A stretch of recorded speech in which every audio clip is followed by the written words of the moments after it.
Ya Allah, ya Allah, ya Allah, ya Allah, ya Allah, ya Allah.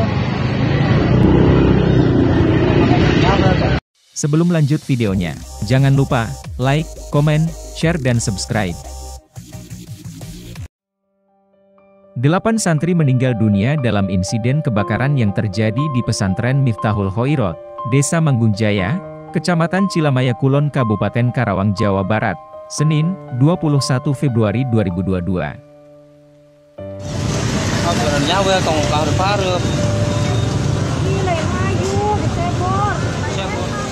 Kapolres Karawang AKBP Aldi Subartono mengatakan, selain korban meninggal dunia, ada juga sejumlah santri yang mengalami luka-luka, sehingga harus menjalani perawatan di Rumah Sakit Umum Daerah Karawang.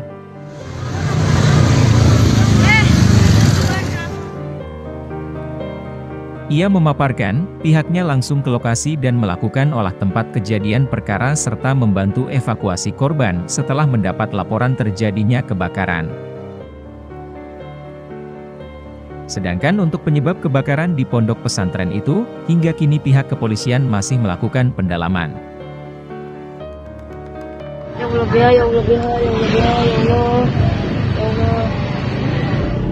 Menurut dia, sesuai dengan keterangan sejumlah saksi, peristiwa kebakaran diawali dengan adanya percikan api dari kipas angin di sebuah kamar. Kemudian percikan api itu jatuh ke kasur hingga terjadilah kebakaran. Sebelumnya, Kades Manggungjaya membenarkan adanya peristiwa kebakaran pada bangunan pondok pesantren Miftahul Khoirot Desa Manggungjaya, Kecamatan Cilamaya Kulon, Kabupaten Karawang, hangus terbakar dalam peristiwa kebakaran yang terjadi pada Senin kemarin.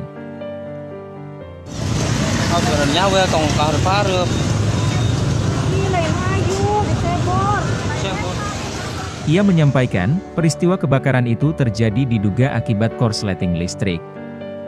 Karena secara tiba-tiba api muncul dari sebuah ruangan yang kemudian membakar bangunan pesantren 2 lantai itu.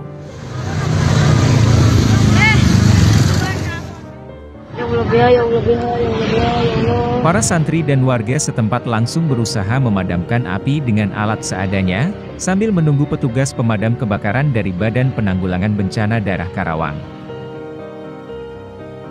Petugas pemadam kebakaran dari BPBD Karawang berhasil memadamkan api selama lebih dari 2 jam. Namun informasi yang berhasil dihimpun dari pihak desa dan kecamatan, ada beberapa santri yang menjadi korban jiwa. Ya Allah, ya Allah, ya Allah, ya Allah.